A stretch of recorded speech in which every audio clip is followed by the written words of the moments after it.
Hello friends, नमस्कार। स्वागत है आप सभी का फिर से हमारे इस सीसीआई एजुकेशन नगरा के डिजिटल क्लास में।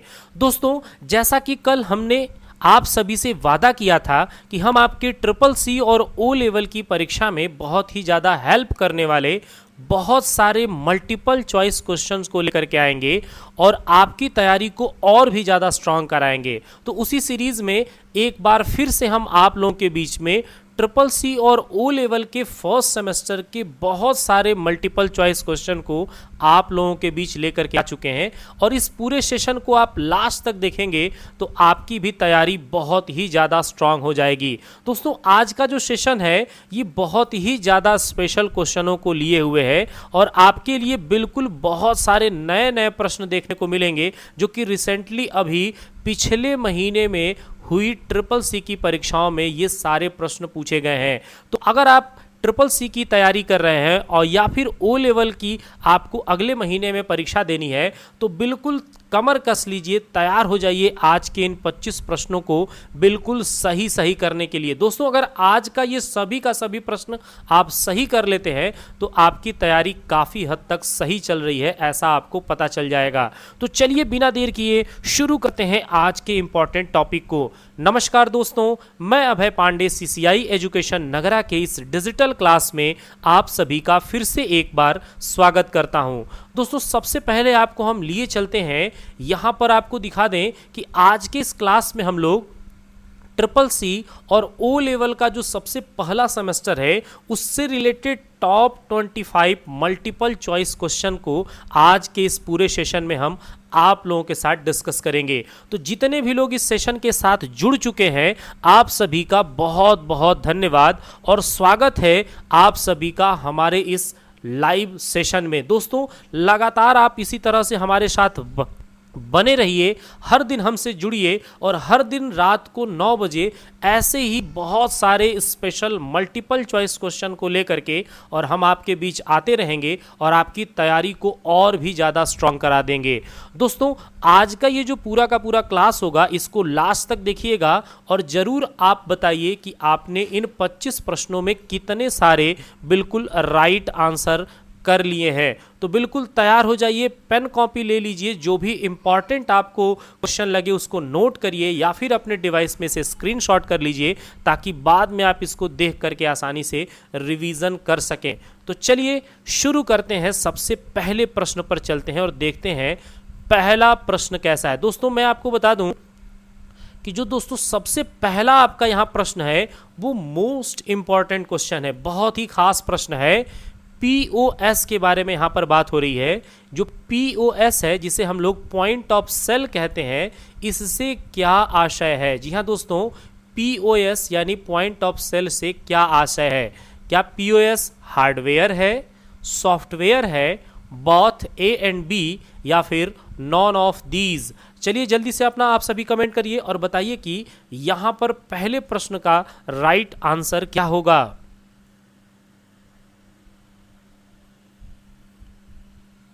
दोस्तों, यहां पर जो सबसे पहला प्रश्न है इसका राइट आंसर हो जाएगा बोथ ए एंड बी। जी हां दोस्तों, ए एंड बी यानी कि पीओएस जो है यह एक तरह का हार्डवेयर भी है और पीओएस सॉफ्टवेयर भी आपको मिल जाता है और यह एक ऐसा डिवाइस है जो किसी भी तरह के सुपरमार्केट में बिलिंग वगैरह के लिए इसका इस्तेमाल किया जाता है। दोस्तों, आपको बता दें कि पीओएस जो डिवाइस है यानी कि पीओएस जो हार्डवेयर है उसमें पीओएस के सॉफ्टवेयर पहले से बिल्ड होते हैं और यह किसी भी प्लास्टिक कार्ड को डिटेक्ट करना, इसके अलावा रसीद को बनाना, इसके अलावा जो है पेमेंट को रिसीव करना और स्टॉक वगैरह को भी मेंटेन करने का काम करता है। जब भी आप किसी सुपरमार्केट में शॉपिंग के लिए गए होंगे तो जब आप बिलिंग करने जाते हैं तो वहां पर आपको यह डिवाइस यानी पीओएस देखने को मिल जाएगा।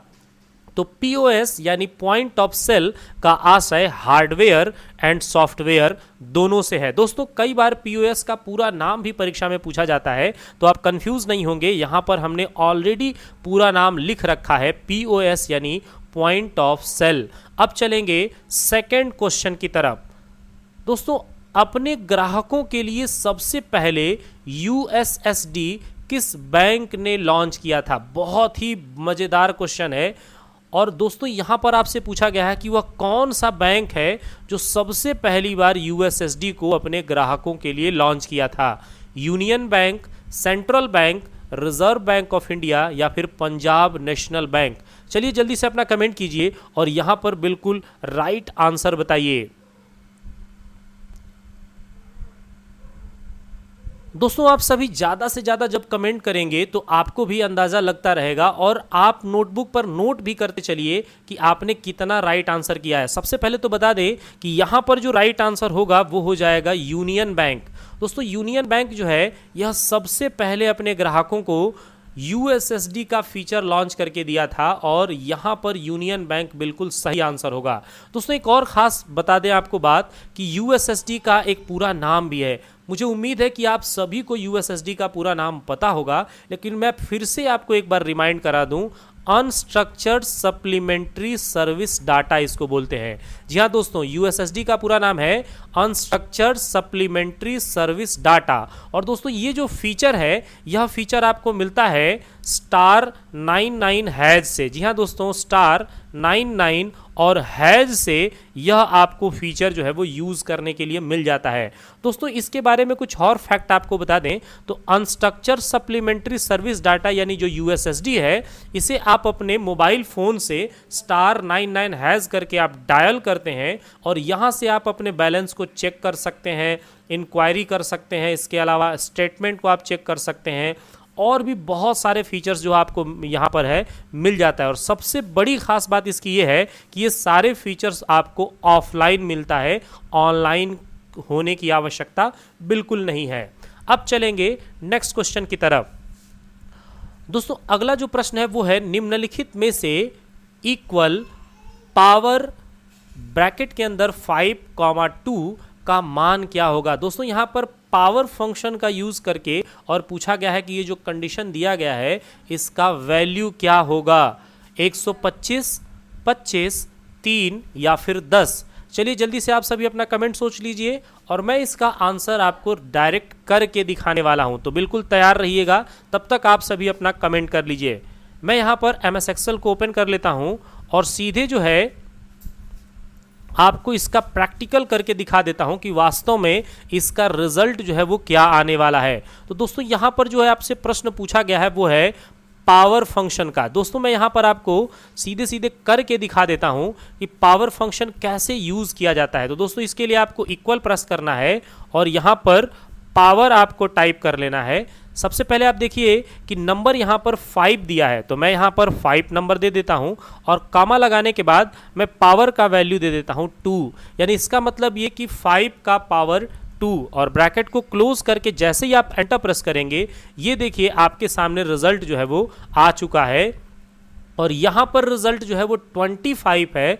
इसलिए यहाँ पर जो राइट आंसर होगा वो हो जाएगा ऑप्शन नंबर बी। दोस्तों ऑप्शन नंबर बी बिल्कुल सही आंसर होगा। दोस्तों अगर हम लोग हर एक प्रश्न पे थोड़ा थोड़ा डिस्कस भी करते चलेंगे तो आपकी तैयारी बहुत ही ज़्यादा स्ट्रांग हो जाएगी। और 25 प्रश्न तो केवल लिखे हुए हैं, इस तरह के बहुत सारे प्रश्न आपके तैयार हो जाएंगे जिससे परीक्षा में आपको बहुत ही ज़्यादा अच्छा रिस्पॉन्स मिलेगा और आप बड़े आसानी के साथ ज़्यादा से ज़्यादा प्रश्न कर पाएंगे। जितने भी लोग इस सेशन के साथ जुड़े हुए हैं आप सभी का दिल से बहुत बहुत धन्यवाद, क्योंकि आप ही लोग मेरी एनर्जी हैं। दिन भर पढ़ाने के बाद भी मैं शाम को आने के बाद आप लोगों के लिए एक क्लास रख ही लेता हूं ताकि आप लोगों की तैयारी और भी ज़्यादा अच्छी हो जाए। तो आप लोग एक ज़रूर इस सेशन को लाइक करके और मुझे मोटिवेट करने के लिए एक छोटा सा प्यारा सा कमेंट भी ज़रूर कर सकते हैं। अब चलेंगे नेक्स्ट क्वेश्चन की तरफ।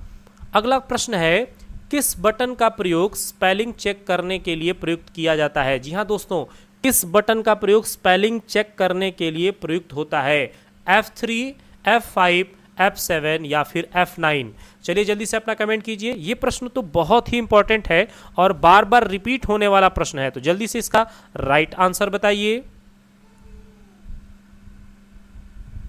बिल्कुल सही दोस्तों, जी हाँ दोस्तों, F7 जो है यह स्पेलिंग चेकिंग के लिए शॉर्टकट की होता है। मैंने आप लोगों को पिछले सेशन में भी इस तरह का एक प्रश्न कराया था और दोस्तों स्पेलिंग चेकिंग टूल मेन्यू के अंतर्गत आता है। कुछ इंपॉर्टेंट फैक्ट आप लोग नोट करते चलिए, मैं आपको तुरंत याद करा देता हूं। दोस्तों स्पेलिंग चेकिंग जो फीचर है ये आपको राइटर के अंतर्गत टूल मेन्यू के अंतर्गत मिल जाता है, और स्पेलिंग चेकिंग के लिए हम लोग F7 शॉर्टकट का इस्तेमाल करते हैं। इसके अलावा अगर ऑटोमेटिक स्पेलिंग चेकिंग का फीचर आपको यूज करना है तो आपको शिफ्ट के साथ F7 शॉर्टकट इस्तेमाल करना होगा। लेकिन दोस्तों अगर आप करेंट कंट्रोल के साथ अगर आप F7 बटन प्रेस करेंगे तो आप थ्रेसिस का इस्तेमाल कर सकते हैं। तो दोस्तों ये जो है F7 से रिलेटेड कुछ आपको शॉर्टकट हैं जो याद रख लेना है। स्पेलिंग चेकिंग का शॉर्टकट F7 और मिलता है ये टूल मेन्यू के अंतर्गत। अब चलेंगे नेक्स्ट क्वेश्चन की तरफ। अगला प्रश्न है टोपोलॉजी से क्या आशय है। जी हाँ दोस्तों, टोपोलॉजी से क्या आशय है। ऑप्शन ए है a kind of network, internet connection, network shape या नेटवर्क ऑफ नेटवर्क्स। चलिए जल्दी से अपना कमेंट कीजिए और इसका राइट आंसर बताइए।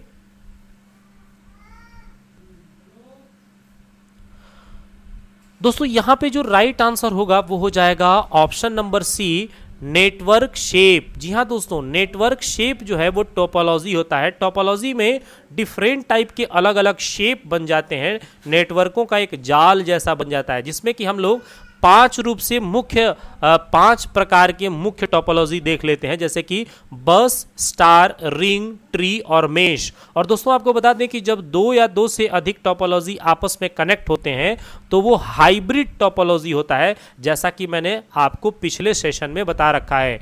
तो टोपोलॉजी का आशय है नेटवर्क का शेप। और दोस्तों सबसे इंपॉर्टेंट यहां पर देखिए नेटवर्क ऑफ नेटवर्क दिया है। नेटवर्क ऑफ नेटवर्क किसे कहते हैं, बहुत बार यह प्रश्न पूछा गया है कि नेटवर्क ऑफ नेटवर्क यानी नेटवर्कों का नेटवर्क किसे कहा जाता है। तो यहां पर राइट आंसर हो जाएगा इंटरनेट। दोस्तों अगर यह पूछा जाता कि इंटरनेट से क्या आशय है तो राइट आंसर होता नेटवर्क ऑफ नेटवर्क, यानी नेटवर्कों का नेटवर्क ही इंटरनेट कहलाता है, जबकि नेटवर्क का शेप टोपोलॉजी के नाम से जाना जाता है। अब चलेंगे नेक्स्ट क्वेश्चन की तरफ। ब्लॉकचेन से क्या आशय है। जी हां दोस्तों, ब्लॉकचेन से क्या आशय है। An exchange money, a type of currency, a centralised ledger, a distributed ledger on a peer to peer network. चलिए जल्दी से अपना कमेंट कीजिए और बताइए कि ब्लॉकचेन से क्या आशय है। दोस्तों ये जो क्वेश्चन है ये बहुत ही इंपॉर्टेंट क्वेश्चन है। ये ओ लेवल में पिछले परीक्षा में आपसे पूछा जा चुका है और नाइलेट का ये बड़ा ही फेमस क्वेश्चन है, बहुत बार ये प्रश्न पूछा जा चुका है। तो आपको बता दें कि ब्लॉकचेन से आशय है यहाँ पे a distributed ledger on a peer to peer network. जी हाँ दोस्तों, ये जो है बिल्कुल यहाँ पर राइट आंसर होगा। दोस्तों आपको बता दें कि ब्लॉकचेन टेक्नोलॉजी के अंतर्गत आपको ब्लॉक क्रिएट करने होते हैं। जितने भी रिकॉर्ड इकट्ठा होते हैं वो सभी ब्लॉक के नाम से जाने जाते हैं, जिसे हम लोग बहुत ही आसानी के साथ यहाँ पर रखते हैं क्रिप्टोग्राफिक हैज के अंतर्गत। और दोस्तों आपको एक और फैक्ट बता दें कि कोई भी ब्लॉकचेन मार्केल ट्री द्वारा रिप्रेजेंट किया जाता है, और ज़्यादातर आपको बता दें कि ब्लॉकचेन के अंतर्गत जो करेंसी का इस्तेमाल किया जाता है, जो पूरे वर्ल्ड में अब तक सबसे ज़्यादा फेमस है, वो बिटकॉइन है। जरूर आपने बिटकॉइन का नाम सुना होगा, और वो बिटकॉइन जो है ब्लॉकचेन टेक्नोलॉजी में एक करेंसी का टाइप है। यानी अगर प्रश्न ये होता कि बिटकॉइन क्या है तो वो होता अ टाइप ऑफ करेंसी, जो कि ब्लॉकचेन टेक्नोलॉजी के अंतर्गत इस्तेमाल किया जाता है। अब चलेंगे नेक्स्ट क्वेश्चन की तरफ। निम्नलिखित में से 2019 में 21वें ई गवर्नेंस सम्मेलन कहां पर आयोजित किया गया था। जी हां दोस्तों, 2019 में 21वां ई गवर्नेंस सम्मेलन जो है वो कहां आयोजित किया गया था।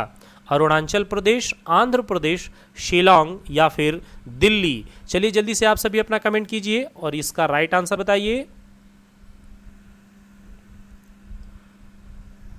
दोस्तों यहां पे जो राइट आंसर होगा वो हो जाएगा ऑप्शन नंबर सी, शिलोंग के अंतर्गत 2019 में 21वां ई गवर्नेंस जो है वो सम्मेलन आयोजित किया गया था। अब चलेंगे नेक्स्ट क्वेश्चन की तरफ। निम्नलिखित में से वॉकी टॉकी में कम्युनिकेशन किस प्रकार से होता है। Most important question, most important, बिल्कुल राइट आंसर करिएगा आप लोग। निम्नलिखित में से वॉकी टॉकी में कम्युनिकेशन किस प्रकार का होता है। Half duplex, full duplex, simplex या फिर डुप्लेक्स? चलिए जल्दी से अपना कमेंट कीजिए और इस प्रश्न का राइट आंसर बताइए।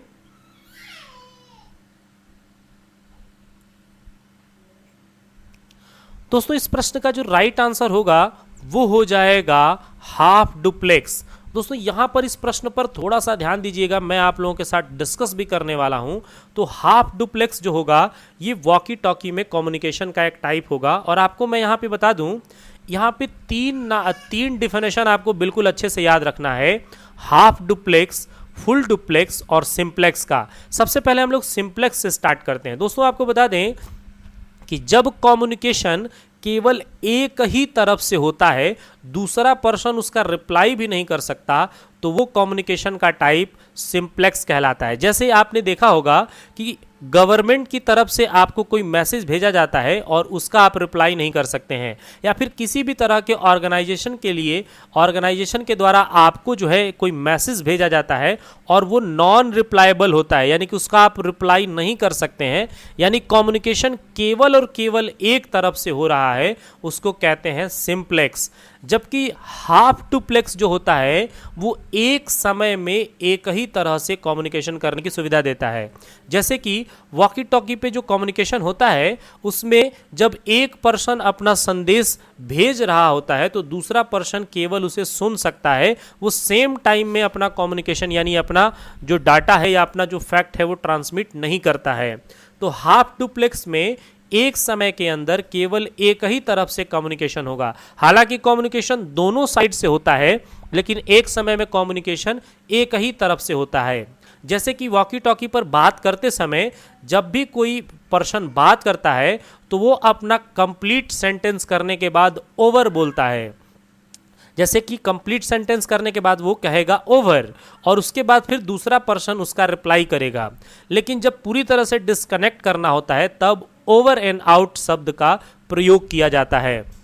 तो हाफ डुप्लेक्स एक समय में केवल एक ही डायरेक्शन में कम्युनिकेशन कराता है, जबकि जो फुल डुप्लेक्स होता है वो एक ही समय में दोनों साइड से कम्युनिकेशन कराने की फैसिलिटी प्रोवाइड करता है। जैसे कि मोबाइल फ़ोन है, मोबाइल फ़ोन पर जब आप कम्युनिकेशन करते हैं तो आप एक ही समय में सेंडर और रिसीवर दोनों ही अपनी बातें कह सकते हैं, तो वो कहलाता है फुल डुप्लेक्स। अब चलेंगे नेक्स्ट क्वेश्चन की तरफ। आई होप कि ये पूरा का पूरा कॉन्सेप्ट आप सभी को बहुत ही अच्छे से समझ में आ चुका होगा। नेक्स्ट क्वेश्चन पे चलते हैं। तो दोस्तों यहाँ पर दिया है, निम्नलिखित में से किस मेन्यू में हम लिब्रे ऑफिस इम्प्रेस में फाइल से वीडियो सम्मिलित कर सकते हैं? यानी हम इम्प्रेस में फाइल से वीडियो अगर हम जोड़ना चाहते हैं तो किस मेन्यू का प्रयोग करेंगे? स्लाइड, व्यू, इंसर्ट या फिर होम? चलिए जल्दी से अपना कमेंट कीजिए और इसका राइट आंसर बताइए।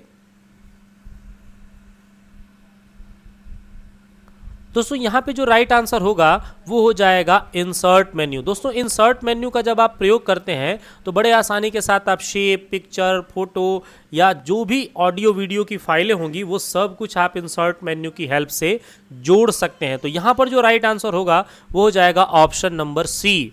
दोस्तों आप सभी लगातार अपना कमेंट करते रहिए, क्योंकि 5-6-10 लोग कमेंट करते हैं तो देखते ज़्यादा लोग हैं, कमेंट करने वाले बहुत कम लोग होते हैं। तो लगातार आप सब अपना कमेंट करेंगे तो आपको भी बहुत अच्छा लगेगा और मुझे भी बहुत अच्छा लगेगा आप सभी का कमेंट देख करके। तो आप सभी लगातार कमेंट करते रहिए। अब चलिए नेक्स्ट क्वेश्चन की तरफ। लिब्रे ऑफिस कैल्क का वैध ऑपरेटर नहीं है। दोस्तों बहुत इंपॉर्टेंट प्रश्न, ये केवल नहीं से बन चुका है। अगर आप जल्दी से इसको पढ़ लेंगे कि लिब्रे ऑफिस कैल्क का वैध ऑपरेटर, अगर आप नहीं पर ध्यान नहीं देंगे तो आपका आंसर चेंज हो जाएगा। तो लिब्रे ऑफिस कैल्क का वैध ऑपरेटर नहीं है टेक्स्ट, रेफरेंशियल, अर्थमेटिक या फिर कंपैरेटिव। चलिए जल्दी से अपना राइट आंसर कीजिए और बताइए कि इसका राइट आंसर क्या है।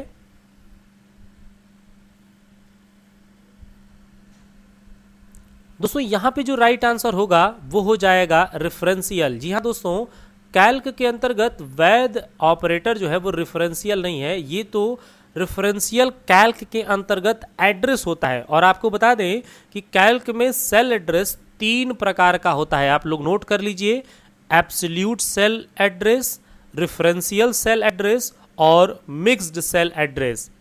दोस्तों एक और फैक्ट आप तैयार कर लीजिए कि अगर आप एब्सोल्यूट सेल रेफरेंस का प्रयोग करना चाहते हैं तो कीबोर्ड में आप सेल के एड्रेस को लॉक करने के लिए F4 शॉर्टकट का प्रयोग करेंगे। जी हाँ दोस्तों, F4 शॉर्टकट का प्रयोग करने पर आपका सेल एड्रेस फिक्स हो जाता है और उसे हम लोग एब्सोल्यूट सेल एड्रेस के नाम से जानते हैं। और इसका शॉर्टकट F4 और पहचान डॉलर के सिंबल से होता है।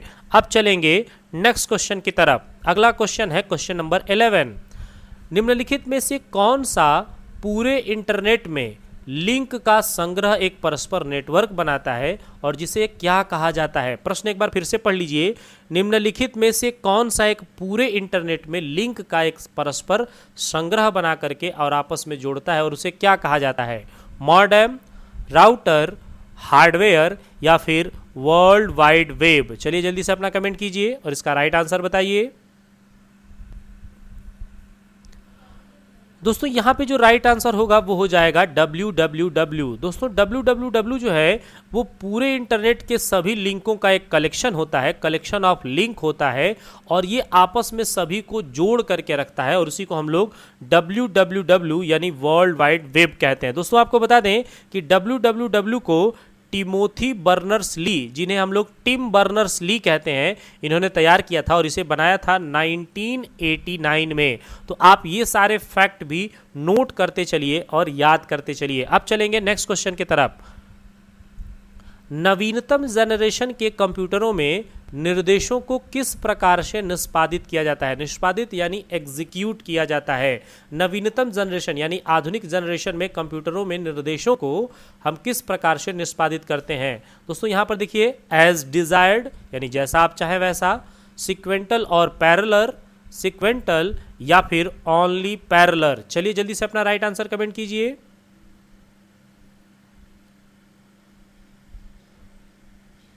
दोस्तों आजकल जो 5th जनरेशन चल रहा है, इस जनरेशन के अंतर्गत कंप्यूटरों में जो भी निर्देश दिए जाते हैं वो सभी सिक्वेंटल एंड पैरेलल दोनों तरह से एग्जीक्यूट होते हैं। तो यहाँ पर जो राइट आंसर होगा वो हो जाएगा option number B, sequential and parallel. दोस्तों आप एक इसका निर्धारित क्रम भी रख सकते हैं या समानांतर तरीके से भी आप उन्हें, उन प्रोग्रामों को, उन निर्देशों को एग्जीक्यूट कर सकते हैं। अब चलिए चलते हैं नेक्स्ट क्वेश्चन की तरफ। अगला प्रश्न है, इंटरनेट बॉट से क्या आशय है? जी हाँ दोस्तों, इंटरनेट बॉट क्या है?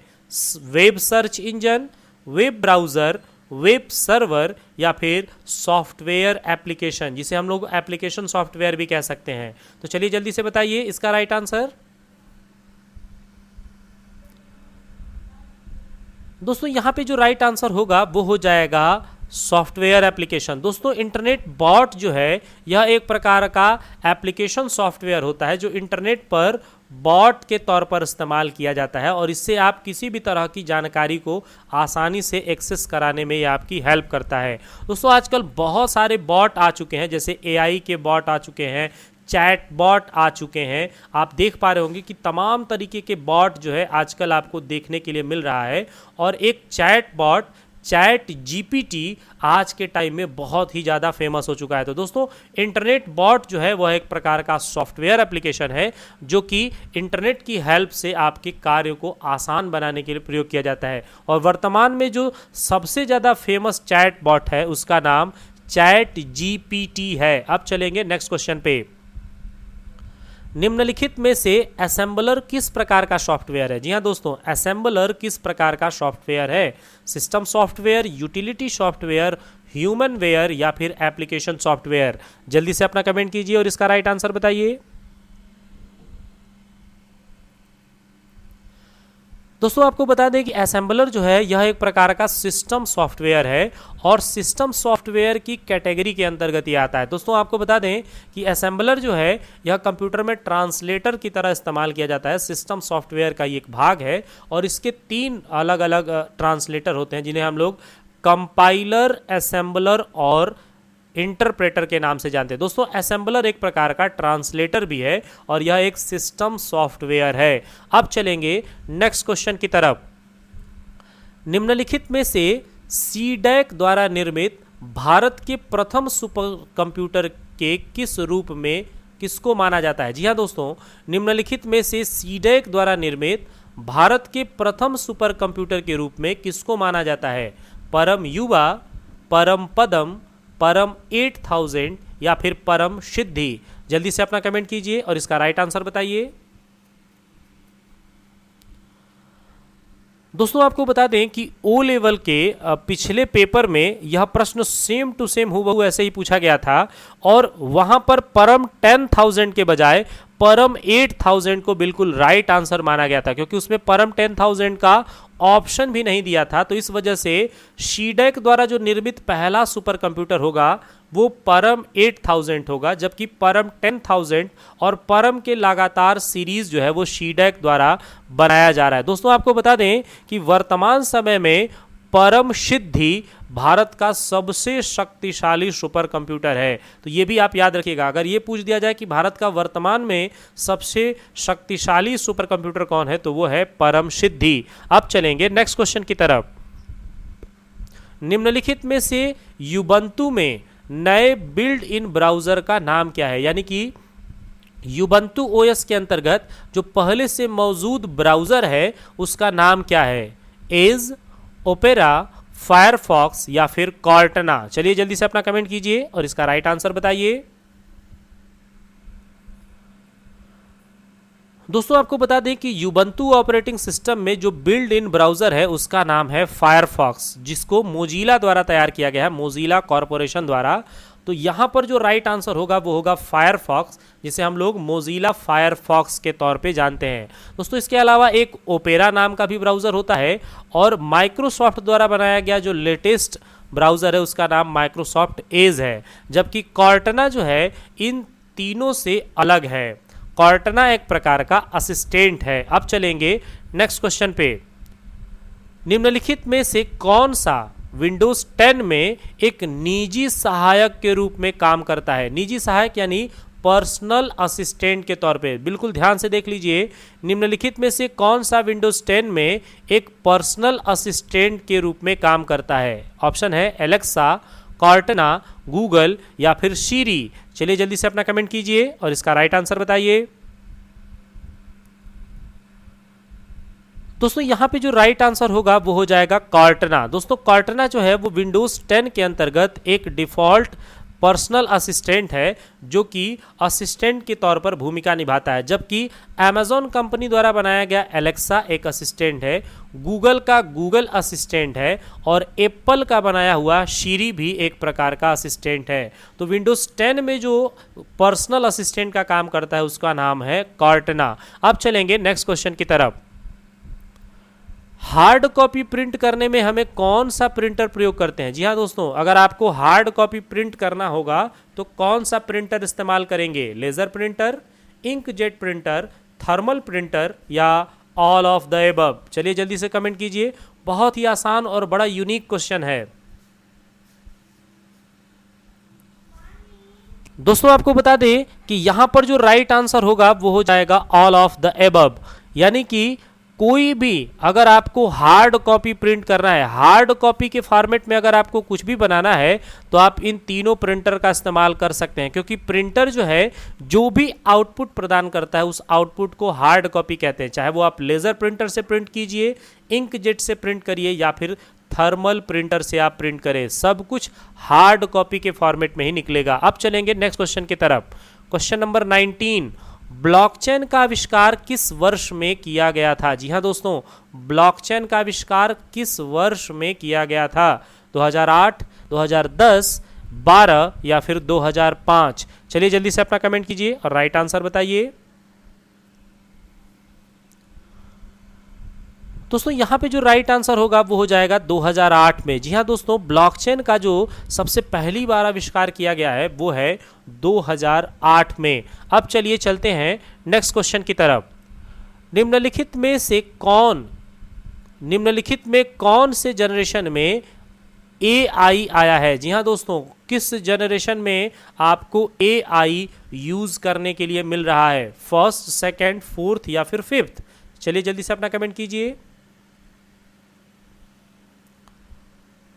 दोस्तों आपको बता दें कि जो AI टेक्नोलॉजी है इसका इस्तेमाल जो है कंप्यूटर के 5th जनरेशन में किया जा रहा है, यानी कंप्यूटर का 5वां जो जनरेशन है उसमें एआई तकनीक का इस्तेमाल किया जाता है। एआई का पूरा नाम है आर्टिफिशियल इंटेलिजेंस।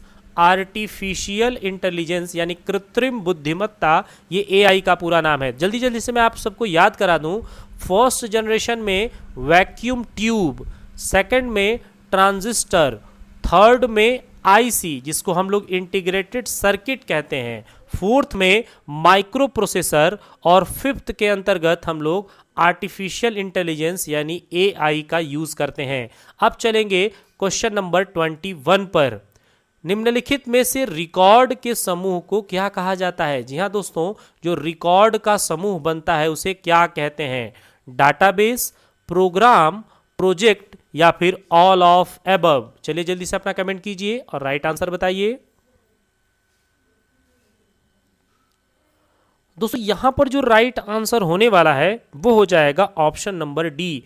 दोस्तों जो रिकॉर्ड का ग्रुप होता है वो डेटाबेस के नाम से भी जाना जाता है, रिकॉर्ड का समूह प्रोग्राम भी होता है, प्रोजेक्ट भी होता है। तो यहां पर right answer all of the above हो जाएगा। अब चलेंगे नेक्स्ट क्वेश्चन की तरफ। निम्नलिखित में से कौन सा ऑपरेटिंग सिस्टम कर्नल में स्थित होता है?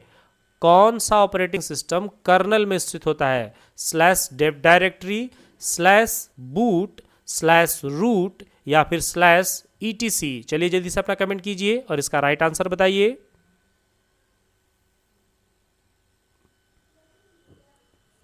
दोस्तों यहां पे जो राइट आंसर होगा वो हो जाएगा option number B, slash boot.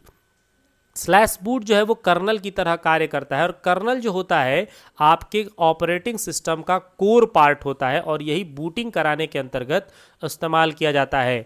अब चलेंगे नेक्स्ट क्वेश्चन की तरफ। IM का पूरा नाम क्या है? जी हाँ दोस्तों, बहुत ही आसान सा प्रश्न है, बड़े आसानी से आप इसको बता सकते हैं। IM का पूरा नाम क्या है? Instant messaging, internet message, instant mode या इंस्टेंट मैसेज? चलिए जल्दी से अपना कमेंट कीजिए और राइट आंसर बताइए।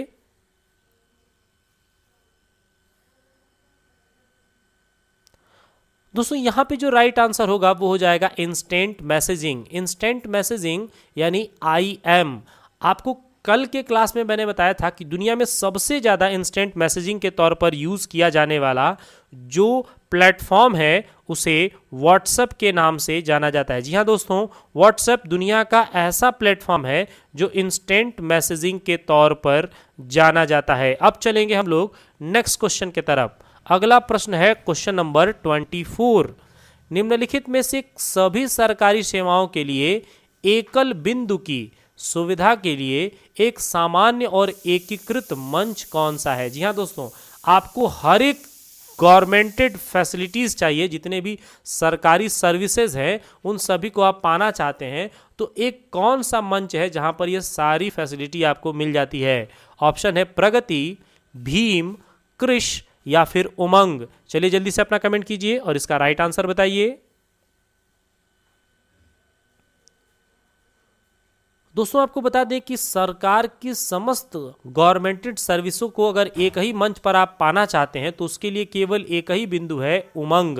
उमंग एक ऐसा फीचर है, गवर्नमेंट द्वारा जारी किया गया एक ऐसा प्लेटफॉर्म है जहां पर समस्त सरकारी सेवाएं आपको देखने को मिल जाती हैं। और उमंग के बारे में आपको बता दें कि इसका पूरा नाम है unified mobile application for new age governance. दोस्तों यह 13 भाषाओं में उपलब्ध है और यह जो है सरकारी सेवाओं का आपको आनंद देता है। जबकि कृष जो है ये भारतीय रेलवे का एक सहायक वेबसाइट है जहां से आप रिजर्वेशन का काम करते हैं और इसके लिए एक पोर्टल बनाया गया जिसका नाम है IRCTC, Indian railway catering and tourism corporation. जबकि भीम जो है इसे हम लोग भारत इंटरफेस फॉर मनी कहते हैं और यह जो है ऑनलाइन UPI के थ्रू ट्रांजैक्शन करने की आपको सुविधा देता है। भीम को 2016 के अंतर्गत तैयार किया गया है। अब चलेंगे नेक्स्ट क्वेश्चन की तरफ और इस क्लास का बिल्कुल लास्ट क्वेश्चन है, राइटर में रूलर को शो और हाइड करने का शॉर्टकट की क्या है? जी हाँ दोस्तों, अगर राइटर के अंतर्गत रूलर को आप छुपाना या लाना चाहते हैं तो कौन सा शॉर्टकट इस्तेमाल करेंगे? Shift R, alt R, alt shift R या फिर कंट्रोल शिफ्ट आर? चलिए बिल्कुल आसान प्रश्न को जल्दी से राइट आंसर करिए। दोस्तों यहाँ पे जो राइट आंसर होगा वो हो जाएगा control shift R. Control shift R से आप रूलर को शो या हाइड दोनों कर सकते हैं। दोस्तों आपको बता दें कि यह जो ऑप्शन है यह आपको व्यू मेन्यू के अंतर्गत देखने को मिल जाता है। व्यू मेन्यू के अंतर्गत आप बड़े आसानी के साथ कंट्रोल शिफ्ट आर देख सकते हैं। दोस्तों हम पूरी उम्मीद करते हैं कि हमारा ये पूरा का पूरा सेशन आपको बहुत अच्छा लगा है और आज आपने बहुत कुछ सीखा है। आपको सीखने के लिए बहुत सारे नए नए प्रश्न देखने को मिले हैं और अगर आप इस सेशन को यहाँ तक देखते हुए आ चुके हैं तो आपको दिल से बहुत बहुत धन्यवाद। और आप सभी जरूर कमेंट करके बताइए कि आपने आज के सेशन के अंतर्गत कुल कितना राइट आंसर किया है। आप इसी तरह से लगातार हमारे साथ बने रहिए, हमारा हौसला बढ़ाते रहिए। मैं नियमित तौर पर आपके लिए ऐसे ही इंपॉर्टेंट क्वेश्चन लेकर के आता रहूंगा और आपकी तैयारी को और भी ज़्यादा स्ट्रांग करने में आपकी हेल्प करूंगा। आप घर पर खूब सारा प्रैक्टिस करिए, मल्टीपल क्वेश्चंस को आप सॉल्व करिए जिससे आपका कॉन्फिडेंस और बढ़ जाए और आपको नए नए प्रश्न सॉल्व करना है ताकि आपको ज़्यादा से ज़्यादा प्रश्न तैयार हो जाए। तो इसी तरह के खास सेशन के साथ जुड़ने के लिए हमारे चैनल को सब्सक्राइब भी कर लीजिए, बेल आइकन प्रेस कर लीजिए ताकि नए वीडियो का नोटिफिकेशन आपको लगातार मिलता रहे। मिलते हैं अगले कुछ खास सेशन में, अगले कुछ स्पेशल क्लास में। तब तक के लिए आप सभी अपना ध्यान रखिए। थैंक यू फ्रेंड्स, जय हिंद, गुड नाइट।